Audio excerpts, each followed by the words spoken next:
생생하게 상생하며 YTN 라디오 생생경제. 안녕하세요. YTN 라디오 생생경제 김혜민입니다. 코스피 지수가 장중 2,000선마저 붕괴됐습니다. 22개월 만에 처음인데요. 연저점을 경신하며 닷새째 내리막길을 걷고 있는 우리 증시. 다른 경제 분야도 마찬가지지만 특히 증시는 공포를 먹고 산다고 하죠. 증권시장에 참여하는 사람들은 공포를 느낄 수 있습니다. 주식을 사면서 공포도 함께 사는 거니까요. 경제를 이끌어가는 맨 선봉의 수장들은 지금 어떤 생각을 할까요? 이번에도 걱정하지 마라, 흔들림 없이 무소의 뿔처럼 가라고 이야기해 주실 겁니까? 아무리 경제엔 답이 없다지만 요즘같이 동서남북 모든 지표가 흔들릴 땐 같이 공포를 느낀다는 반성의 목소리라도 내주셨으면 좋겠습니다. 2018년 10월 29일 YTN 라디오 생생경제 지금 시작합니다.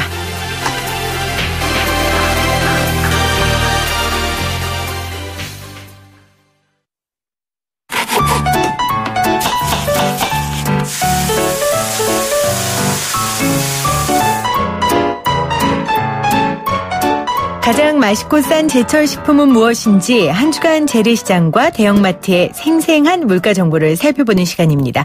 장바구니 생생물가 한국농수산식품유통공사 이윤정 대리 연결돼 있어요. 대리님 안녕하세요. 네, 안녕하세요. 이제 정말 쌀쌀해요. 네.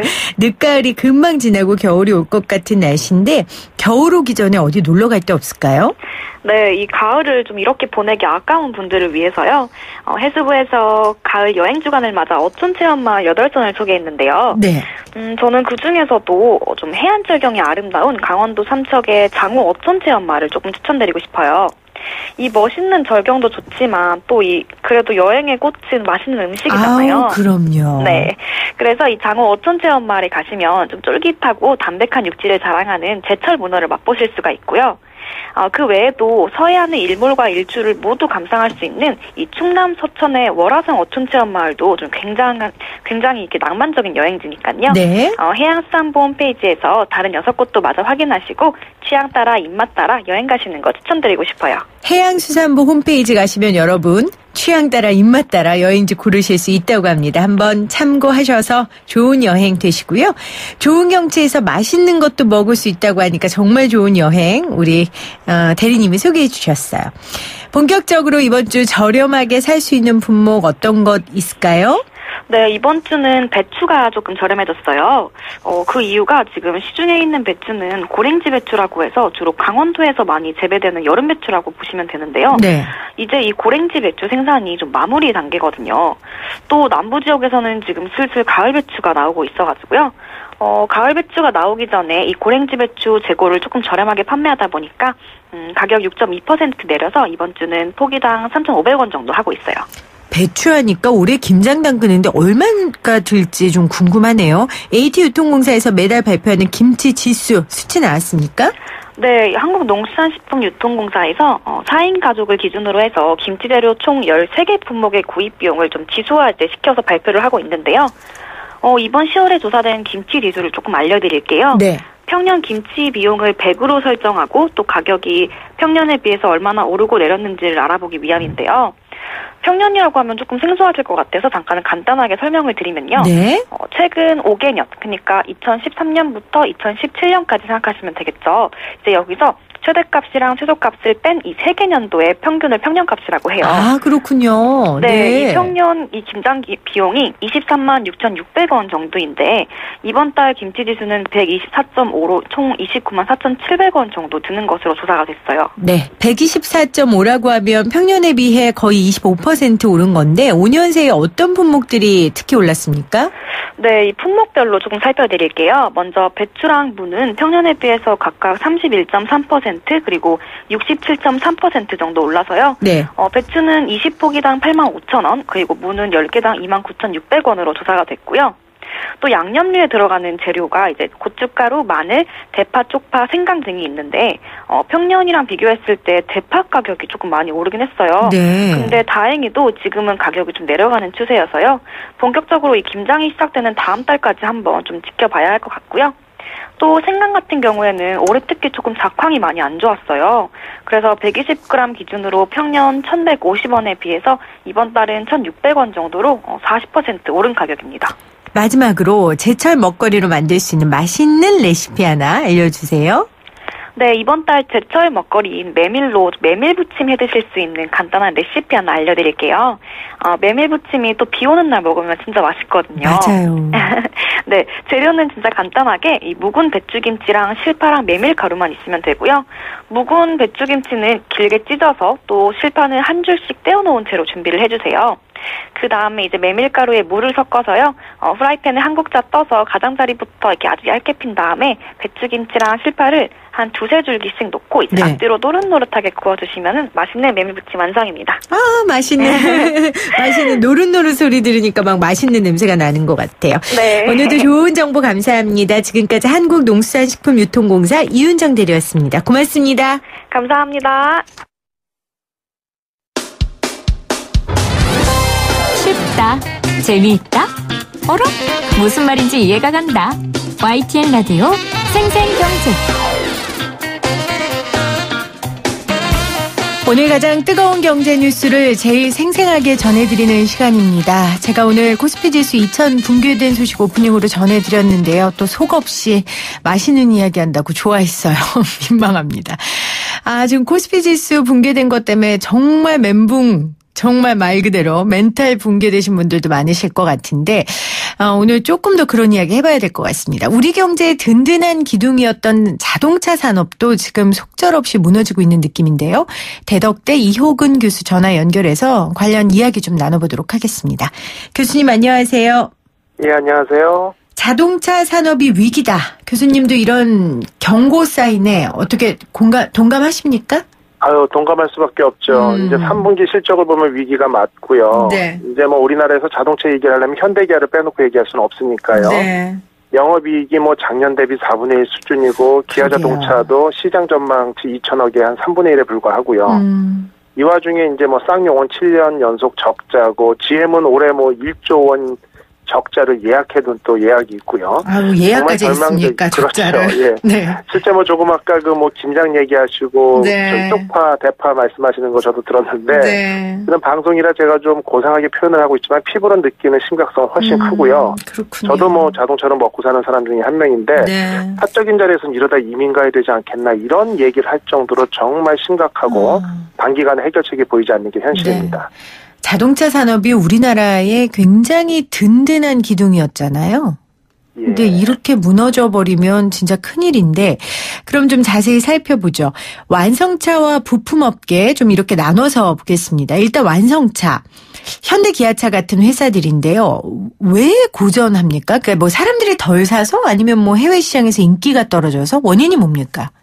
예, 방금 말씀하신 것처럼 해외에서 덜 사고 인기가 떨어져서 이제 같은 내용이겠죠. 네네. 결국 매출, 투자, 고용이 순차적으로 나빠지는 악순환에 이제 진입을 했다고 보여지기 때문에 완성차가 매출이 부진하면 재고가 늘어나고요. 네. 결국은 부품사의 경영, 완성차의 경영도 안 좋아지면서 원가 부담이 상승하는데 우리나라 같은 경우는 인건비나 각종 인프라 비용이 이제 채무성에서는 좀 좋지 않은 상황이거든요. 네. 그 상황에서 결국 R&D 비용을 지속적으로 낮게 책정할 수밖에 없는데 2011년 이후로 우리나라 같은 경우는 독일이나 유럽의 경쟁사 대비 6분의 1에서 7분의 1 정도의 R&D 비용만 지출하고 있었거든요.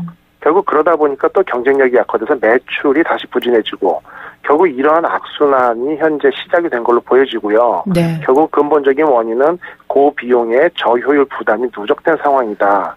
이렇게 보고 있는 게 전문가들의 의견입니다. 매출, 투자, 고용이 순차적으로 나빠지는 지금 악순환 초입에 들어섰다. 이렇게 정리를 해 주셨는데 지난 금요일에도 제가 방송 중에 현대차 어닝쇼크 이야기를 전해드렸습니다만 우리 자동차 산업만 이런 건 아니죠, 교수님. 글로벌 자동차 시장이 좀 심각한 부진 아닙니까? 일본도 몇 년 전에 그랬고요. 그렇죠. 맞습니다. 근데 일본과 한국은 이제 좀 다소 다른 게요. 네. 일본이 몇 년 전에 2013, 14년이죠. 네. 그때 상당한 부진을 입었을 때 우리나라가 현대기아가 뭐 850만 대 수출 생산량을 기록하면서 사상 최대 실적을 보였을 때가 우리나라가 경쟁력이 확보됐다고 착각을 했었던 거고요. 반사이익이었군요. 그렇죠. 예. 그 당시에 이유는 일본의 이제 대동아 지진, 원전 사태 이후로 부품사들의 전력 공급이 불안정해서 결국은 이 부품 산업이 붕괴된 게 원인이거든요. 네. 그게 회복되면서 우리가 이렇게 밀리고 있는데 세계적인 추세를 보면은 약간 성장이 둔화되고 있는 건 맞습니다. 근데 제가 지금 표현드린 것처럼 성장이 둔화되는 거지 내리막길은 아니거든요. 네. 그래서 2017년에는 약 2.5% 정도 전체 전 세계 생산량이 증가했었다가 이게 1.2% 증가로 약 절반 정도로 증가율이 떨어진 정도고요. 결국 우리나라 같은 경우 이런 이제 전 세계적 자동차 시장도 2008년 글로벌 금융위기 이후 최저 수준을 기록할 것으로 보여지는데 지역별로 유럽도 증가세가 좀 둔화됐고요. 네. 미국은 약간 감소하고 중국은 사상 처음으로 감소가 예상되고요. 네. 그래서 이런 부분에 대해 있어서 결국은 전 세계적인 자동차 경기가 좋을 때는 우리나라처럼 실제 어중간하거든요. 프리미엄급 차량의 기술을 가지고 있는 것도 아니고 중국처럼 저가형 차량을 생산성이 높게 생산하는 것도 아닌 중간급에 있는 자동차 회사나 생산국들 같은 경우는 상당히 많은 반사이익을 누리다가 매출이나 성장이 둔화되면 가장 먼저 직격탄을 맞을 수밖에 없거든요. 네. 그게 지금의 상황이라고 판단하시면 됩니다. 또 하나 아쉬운 게요, 교수님. 지금 말씀 중에 2013년, 14년도에 반사이익이긴 했지만 어쨌건 우리나라 자동차들이 호황을 누렸는데 그때 현대차가 제 기억으로 한전부지 매입했죠. 예, 맞습니다. 그때 관계자들 다 뜨악했었던 기억이 나요. 그렇죠. 다들 놀랬죠. 주식도 엄청 떨어지고 현대차 관련돼서 제가 우는 사람 몇 명 봤거든요.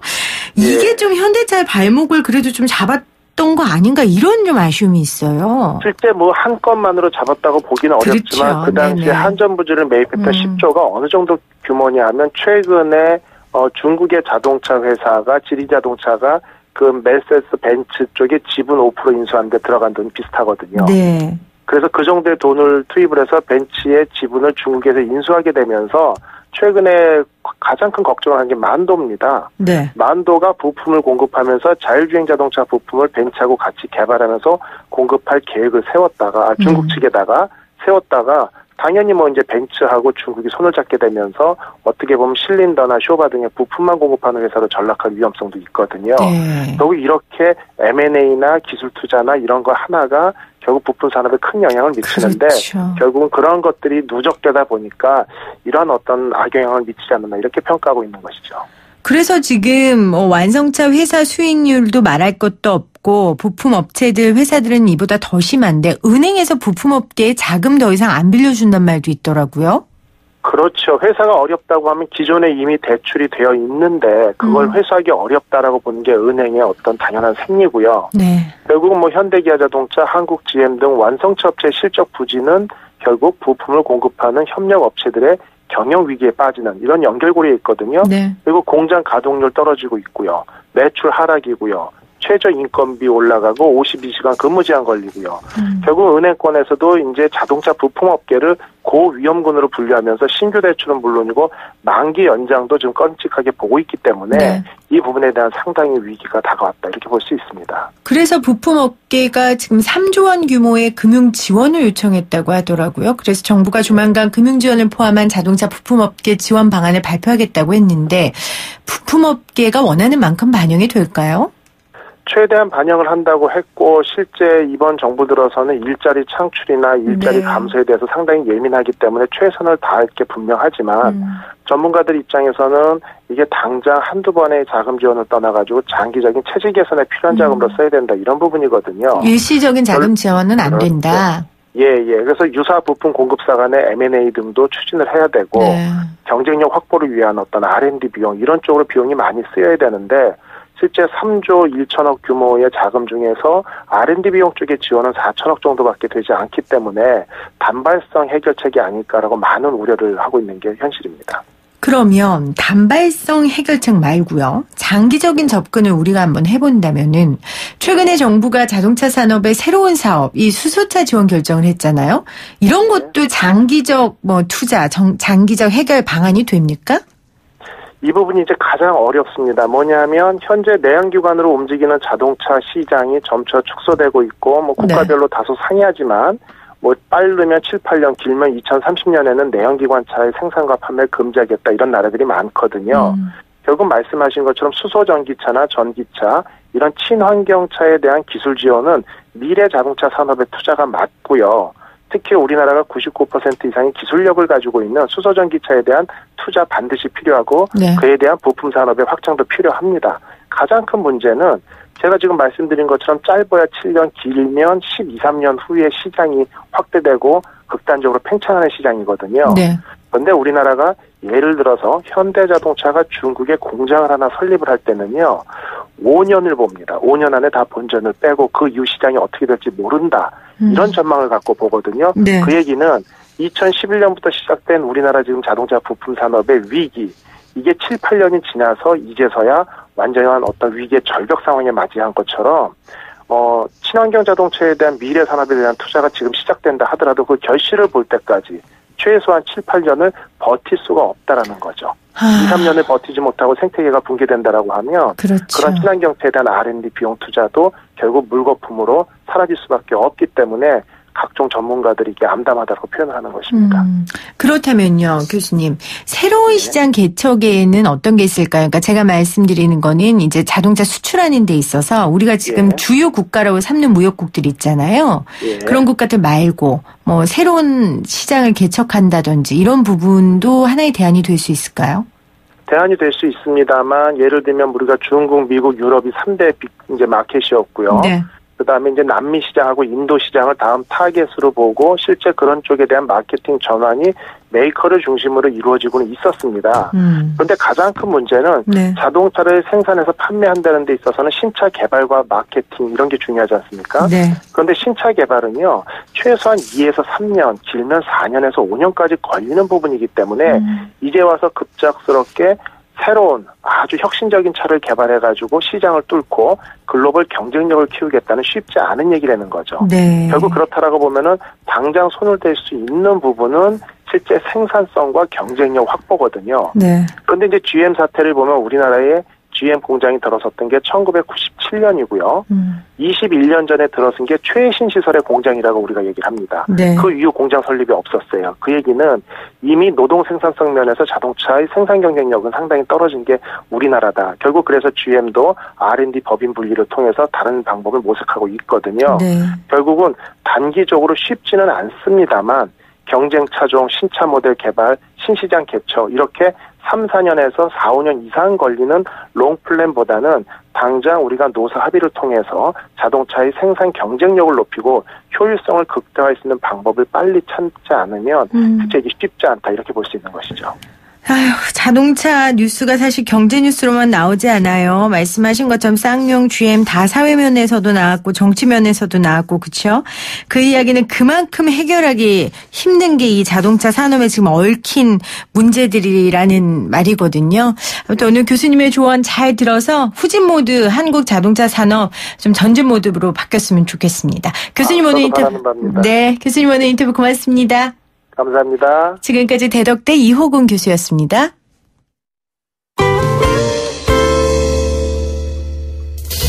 YTN 라디오 생생경제에서 여러분께 드리는 선물입니다. 청고마비의 계절을 맞이하여 여러분들의 마음의 양식을 쌓을 수 있는 다양한 책 선물들을 준비하였습니다.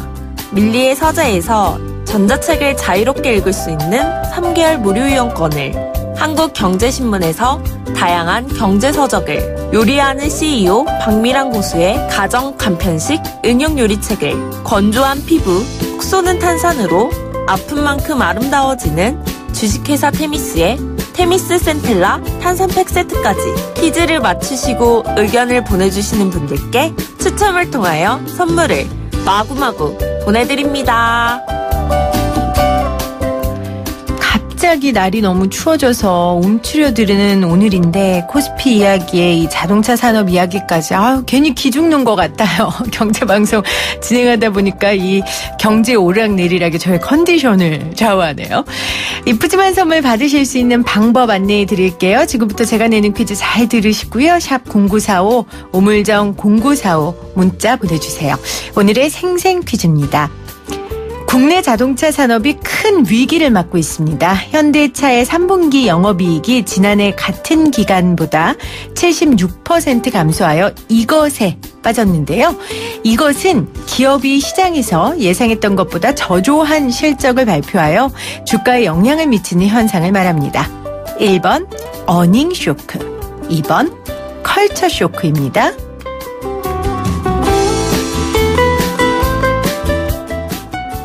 생생하게 상생하며 YTN 라디오 생생경제는 방송통신위원회의 방송통신발전 기금을 지원받고 있고요. 포스코와 함께합니다. 저는 2부에 다시 올게요. 여러분은 지금 경제를 알지 못하는 김혜민 PD가 진행하는 경제 전문 프로그램을 듣고 계십니다. 돈 셀 틈 없는 분야별 맞춤 정보. 알아야 지킨다. 생활 경제 백서. 돈 셀 틈 없는 맞춤 정보 생활경제백서입니다. 우리의 돈이 어디 새고 있는지 쏙쏙 찾아내시는 금융정의연대 김대기 대표 나오셨어요. 안녕하세요. 예, 안녕하세요. 반갑습니다. 네, 정부가 법정 최고 금리를 단계적으로 20%까지 낮춘다고 해요. 예.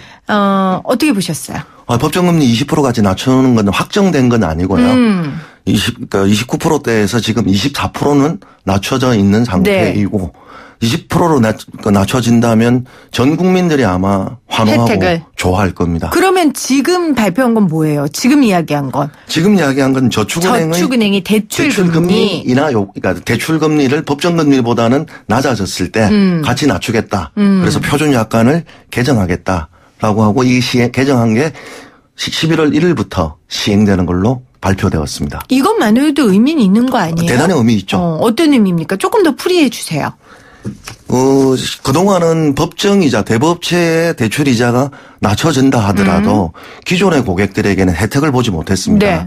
특히 저축은행 같은 경우에는 대출이자가 고금리에 있던 게 많거든요. 20%에 해당하는 게 한 7, 80% 정도 해당돼요. 대출자들에 한해서. 그런데 금리가 30%에서 예를 들어서 24%로 낮춰졌는데 네. 신규에만 적용하는 거예요.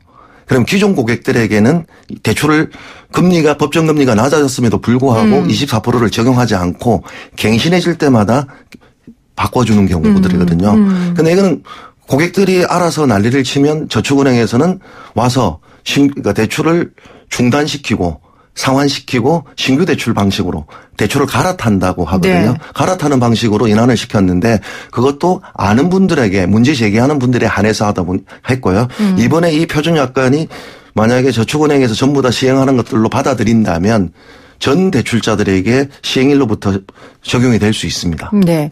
저축은행이 대출금리 인하한 거 자진해서 한 건 아니죠? 지금 금리를 인하한 건 아니고요. 네. 법정금리가 인하됐을 때 소급 적용한다. 소급 적용이 아니고 네. 대출금리가 법정금리가 내렸을 때 그걸 모든 고객들에게 적용한다. 이거기 때문에 현재 금리가 인하된 것은 아닙니다. 향후 20%까지 내리겠다는 게 금융감독원과 금융당국의 목표인데 그건 좀 더 지켜봐야 할 것 같습니다. 제가 너무 앞서갔네요. 예, 앞서가고 있습니다. 너무 원하던 얘기고 우리 대표님께서도 여러 차례 말씀을 하셨기 때문에 예. 된 줄 알고 자세히 보지도 않고 모셨네? 예. 되겠죠. 예. 앞으로. 자, 그러면은 일단 아주 의미 있다고는 하셨는데 저축은행 표준 여신거래 기본 약관이라는 게 있잖아요. 예. 이게 기존 대출 약정금리를 자동으로 인하하는 내용을 골자로 한 건데 다음 달 1일부터 시행하게 되는데 이 약관을 채택할지 안 할지는 개별 저축은행의 결정에 따른다면서요. 예. 이게 뭐냐면 저축은행법상 약관은 계약 당사자끼리 만든 것으로 되어 있어서요. 네. 표준약관 채택에 대한 법적 강제성이 없습니다. 따라서 금융감독원은 저축은행의 자율적 선택사항으로 보고 있다 보니까 저축은행이 채택을 하지 않으면 이 표준약관을 강제할 사항이 없다는 게 지금 금융감독원의 입장입니다. 그러면 할까요? 저는 원래비 저축은행이 안 따른다면 표준약관은 원래 저축은행에서 만드는 것인데요. 네. 현재 대부분의 저축은행이 표준약관을 따르고 있습니다. 다만 이번 약관에 대해서 모든 저축은행이 따를 것이라고 장담할 수 없다는 게 금융감독원의 입장이라고 좀 전에 말씀을 드렸는데요. 네. 저축은행은 법적으로 약관 채택에 대한 자율성이 있지만 표준약관을 만약에 만들고 나서 이걸 채택하지 않았을 때 금감원은 공시를 하겠다고 합니다. 이 표준약관을 채택하지 않은 데 대해서 저는 한 발 더 나가서 본다면 표준약관이 개정되었는데 저축은행이 안 따르는 은행이 있다면 이건 공정거래법상 표준약관 위반 문제도 좀 생길 수가 있거든요. 네. 그래서 시민사회단체나 또 국회가 또 나서다 보면 네. 부담스러우니까 울며 겨자 먹기식으로라도 저축은행은 따를 것이다. 이렇게 예상하고 있습니다. 울며 겨자 먹기로라도 따를 것이다. 그런데 그런 생각이 들어요. 이제 저축은행에서 돈 빌리는 분들이 법정금리가 얼마인지 뭐 따지고 어쩔 겨를이 없지 않을까. 예, 예. 그런 생각이 들거든요. 예, 그분들의 돈을 빌릴 수밖에 없는 상황들을 이렇게 보면 어떻게 보세요? 가게가 어렵다든가 아이들 학자금이라든가 이런 것들이 생계를 위해서라도 대출을 빌릴 수밖에 없는데 신용도가 낮으신 분들은 은행에서 대출을 안 해주거든요. 네. 뭐 7급에서 8급 정도 그렇죠. 되면 그러면 이제 그분들이 주로 저축은행에 가다 보는데 저축은행에서 대출을 받았을 때 금리들이 사실상 법정금리에 거의 상한에 해당되시는 분들이 7, 80%에 해당되거든요. 네. 그러다 보니까 저축은행은 땅 짓고 헤엄치다 보니까 상반기 이자 수익만 올해 2조만 올렸어요. 뭐 저희들은 고금리로 서민들 피눈물로 이루어진 금자탑이다 이렇게 보고 있는데요. 네. 그 심려를 헤아려서라도 저축은행이 이제는 좀 금리를 좀 낮춰야 된다. 이제 좀 자율성을 가지고 접근했으면 좋겠다. 이렇게 생각하고 있습니다. 그러니까 저축은행이라는 2금융권, 3금융권에 가는 분들의 길목을 정부가 지키고 있어야 한다는 생각이 들거든요. 그러려면 이제 은행의 이자가 낮춰줘야 되는 거잖아요. 예. 은행들은 어떻게 실행을 하고 있나요? 지금 제1금융권 은행을 말씀하시는데 네. 지난번에도 말씀드렸지만 예금에는 질금 대출에는 왕창. 그래서 은행들이 이자놀이로 3년 6개월 동안 번 돈이 109조라고 합니다. 그러게요. 호황이라고 예, 그때 말씀하셨죠. 그다음에 예대 마진 폭은 점점 더 늘어나고 있다라고 이야기를 하고 있고요. 네. 그래서 이 은행들은 지금 역대 최고 경신 이렇게 되고 있는데 은행들 역시 대출 이자에 올라가는 폭들 아니면 대출 이자에서 예대 마진 폭들을 낮추는 방향으로 좀 선행해서 같이 살 수 있는 방안들. 결국 고객이나 국민들이 파산하고 나면 누가 남겠습니까? 그 전에 은행들이 네. 좀 사람의 금융이라고 말만 하는 게 아니라 실천을 했으면 좋겠다. 이 바람이 네. 있습니다. 그런데 이런 말이 좀 어떨지 모르겠지만 좋게 말해서 은행이 이자를 안 내릴 뿐더러 심지어는 이자 담합까지 하고 예. 그래서 금감원에 걸리고 그러니까 정부가 좀 더 강력한 규제를 해야 될 것 같은데 대표님도 여러 차례 말씀하셨고요. 예. 좀 달라진 게 있습니까? 움직임이? 지금 솜방망이 처벌도 안 되고 있거든요. 네, 솜방망이 처벌조차도 안 되고 예. 있다. 금감원이 적발했던 사건 중에서 여러 가지 유형이 있었지만 네. 대표적인 게 금리 인하건이었거든요. 네. 금리 인하건을 요구했던 사람들에게 은행들은 눈 가리고 아웅하는 식으로 금리 인하를 받아들였어요. 왜냐하면 신용도가 높다든가 급여가 올랐다든가 장사가 잘 돼서 내 수익이 늘어나면 그 서류를 제출을 하면 금리를 인하해 줘야 되는데 네. 우대 금리에서 적용했던 금리 인하를 약간 손을 대가지고 사실상 금리 인하건을 받아들이면서도 척하면서 네. 실질적인 예를 들어서 1%가 이자가 내려가야 되는데 0.5%만 내려가는 방식이었고요. 금리 인하 요구권 수용률을 따져봤는데 2016년도는 96%였고요. 네. 작년에는 59.3%, 올해는 46.7%, 점점점 더 떨어지고 있습니다. 그러다 보니까 금리 인하 요구권을 모르는 사람들도 많지만 정당하게 행사를 했다 하더라도 실익이 바로 돌아오지 않고 있다. 맞아요. 이 부분에 대해서 금감원이 법적으로 도입된 제도이기 때문에 감시를 제대로 하고 이에 따르지 않고 만약에 불법과 편법이 있다면 행정지도를 강력하게 해야 된다. 이렇게 생각하고 있습니다. 지금 국회 정무위원회 소속 더불어민주당 김병욱 의원이 예. 금융감독원에서 받은 저축은행 가계대출 금리 인하 요구 사유별 수용 현황에 따르면 예. 저축은행이 2016년부터 올해 8월까지 금리 인하 요구권 수용 건수가 47,012건이었대요. 예. 그러니까 이게 아주 별로 되지 않는 거죠. 거기다가 같은 기간에 카드사와 보험사는 법정 최고금리 인하를 이유로 한 금리 인하 요구권 수용은 아예 없었다고 하더라고요. 없은 이유는 있습니다. 저축은행은 법정 이자의 상해 가끔 이자를 받는 거고요. 은행이나 보험사들은 네. 사실상 대출 금리가 낮은 편대에 와 있거든요. 네. 그러다 보니까 법정이자 상회하는 인하를 할 이유가 없는 것들이고 네. 요게 해당되는 업종이 어디냐 하면 대부업체 그다음에 카드사 카드론이라든가 현금 네. 서비스가 20% 돼 있기 때문에 법정이자가 내렸을 때 바로 내려가지 않는 효과가 나타나는 업종이라고 할 수 있습니다. 저도 이번에 이제 대출 연장하면서 이제 저도 회사 생활하니까 시간이 지났으니까 이제 봉급이 조금 올랐잖아요. 그래서 금리 인하권을 요구하려고 이제 배웠으니까 여기서 저 이거 하겠습니다. 그래도 조금 당황을 하더니 네 고객님 제가 알아보고 다시 전화 드리겠습니다. 그러니 끊고 전화가 안 오더라고요. 그래서 조금 기다렸더니 전화가 오더니 해당 은행 가셔서 하시면 됩니다. 해당 은행 가서 하면 되는 걸 뭘 전화 끊고 다시 설명해 준다 그래요. 근데 제가 귀찮아서 중요한 건 준비 서류가 너무 많은 거예요. 그게 귀찮아서 저 지금까지 안 가고 있어요. 그러니까 이게 은행들이 강제가 안 되는 이유 중에 하나가 앵커님처럼 급여가 오르신 분들, 승진하신 분들은 재직증명서, 급여명세서 또는 자영업자 같은 경우는 매출 또는 이익이 증가 시에는 결산자료, 세금계산서, 기업신용평가 결과 자료 등을 가지시고 은행 현장을 방문하셔가지고 금리 인하권을 요구하고 작성하시면 해주거든요. 그런데 귀찮다, 모른다.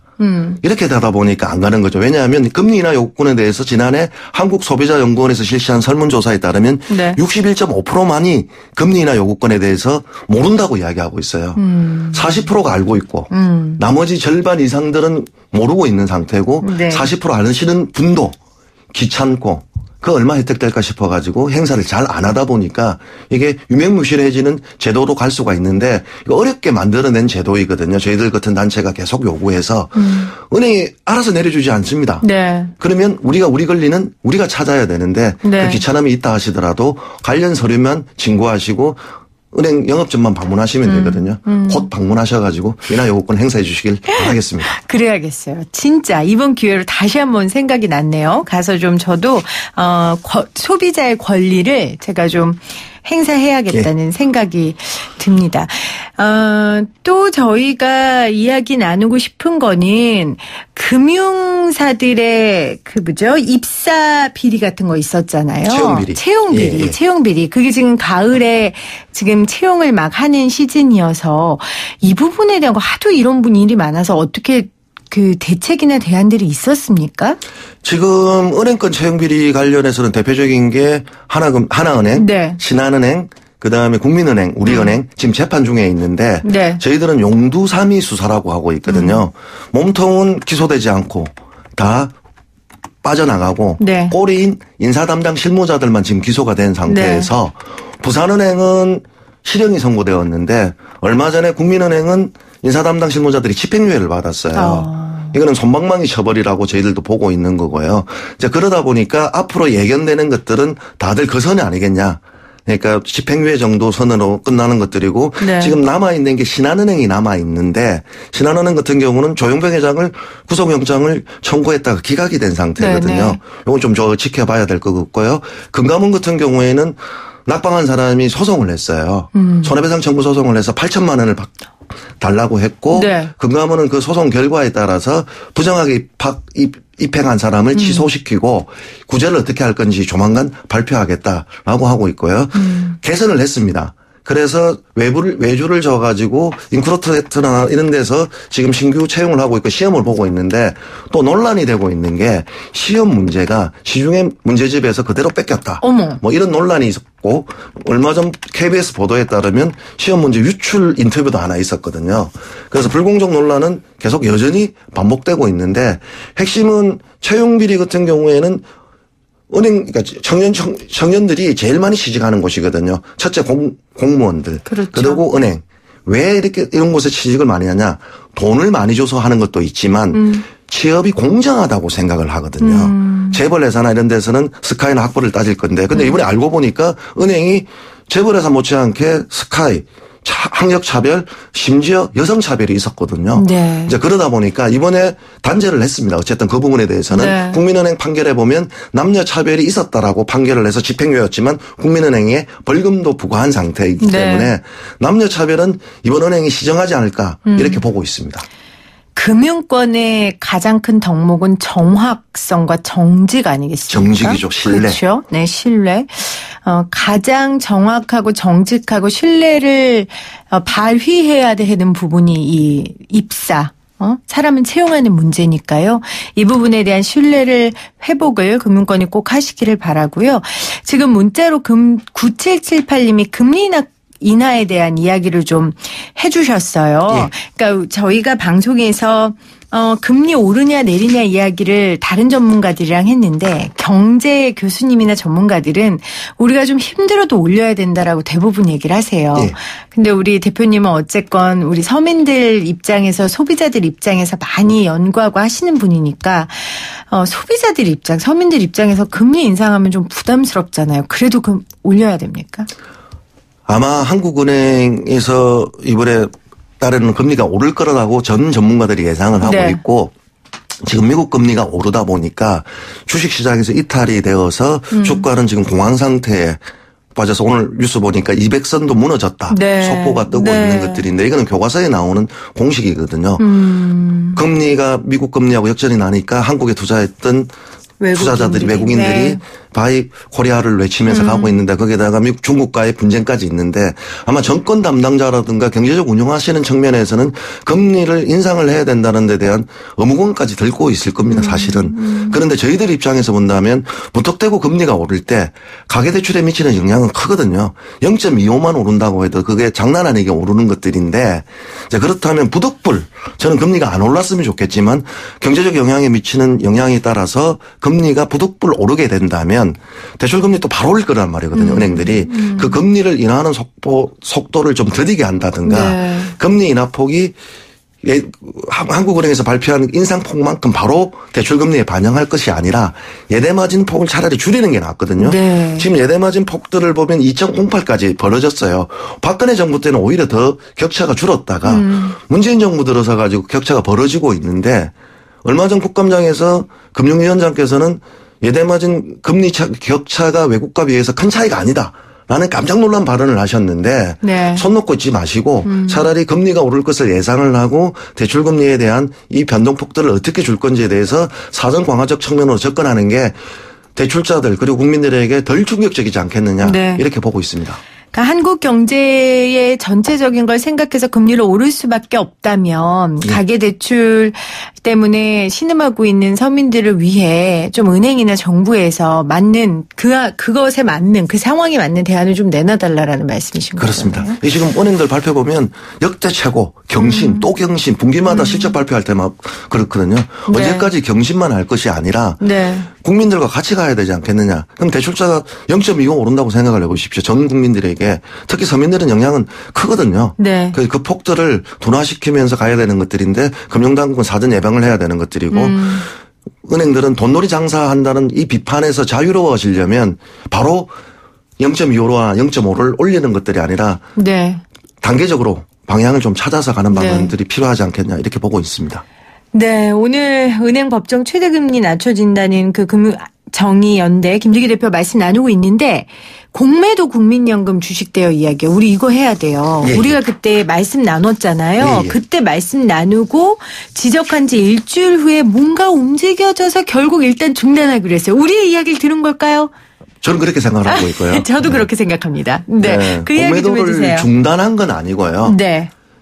국민연금이 주식 대여를 중단을 한 거죠. 정확하게 이야기한다면 공매도는 계속적으로 지금 이루어지고 있는데 국민연금이 주식 대여 중단을 발표를 10월 22일부터 신규 대여는 중지를 하고 기존 대여 주식에도 연내 환수하겠다. 이렇게 지금 발표를 했고요. 이것들은 아마도 소액주주의 분노가 폭발한 점 하나 국회, 시민사회, 언론들이 나서서 국민연금이 소탄대실하는 거 아니냐. 라는 공격들에 부담을 느끼는 것들이다 보니까 국민 노후 자금으로 주가 하락을 부채질하는 공매도 세력의 종잣돈 창구 역할을 하고 있다는 비판을 수용한 결과다. 이렇게 보고 있습니다. 우리의 비판을 수용한 결과다라고 보고 있습니다. 지금까지 금융정의연대 김두기 대표와 생활경제백서 나눴습니다. 고맙습니다, 대표님. 감사합니다. 안녕하세요. 노래하는 강산혜입니다. 탁탁 익숙한 키보드 소리.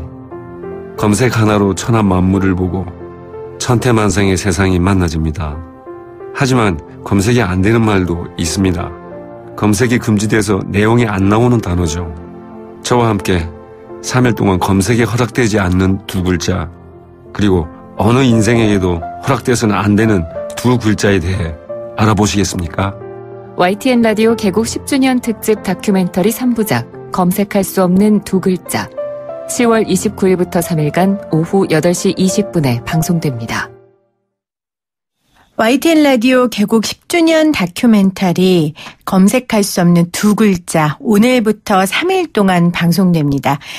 제가 꽃피는 봄부터 더운 여름 그리고 지금 단풍이 예쁘게 물든 가을까지 검색할 수 없는 두 글자 취재 다니고 다큐멘터리 제작했습니다. 저뿐만 아니라 저희 모든 제작진들이 같이 했는데요.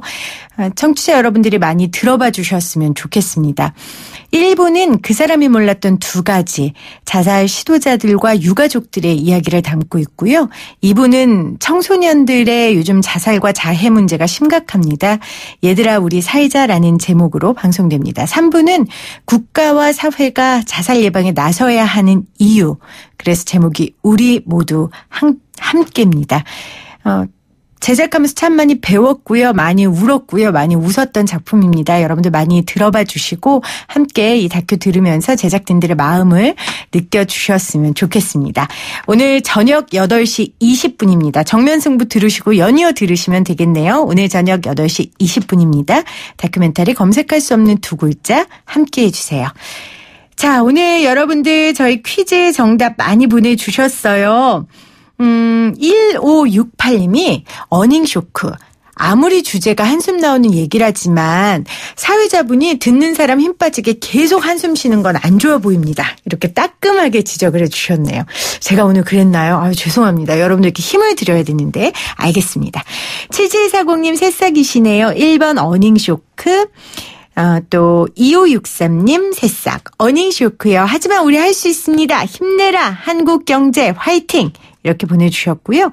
2314 어닝쇼크 현대차 투자한 걸 알게 된 아내의 차가운 눈빛에 찬바람이 부는 저희 집이 베어마켓이네요. 저도 현대차 투자했다 눈물 흘린 사람 많이 봤다고 말씀드렸잖아요. 네, 저희 남편입니다. 네, 그 아내가 저네요. 자, 9837 2번입니다. 차값 너무 비싸서 외제차 사서 그렇지요. 라고 보내주셨어요. 요즘에 진짜 외제차값 많이 떨어지면서 외제차 많이 구매하시더라고요. 7843님. 어닝쇼크입니다. 경제가 빨리 좋아져서 취업난도 해결되길 바랍니다. 9973님 새싹이네요. 어닝쇼크 주식 내려가서 엄청 우울해요.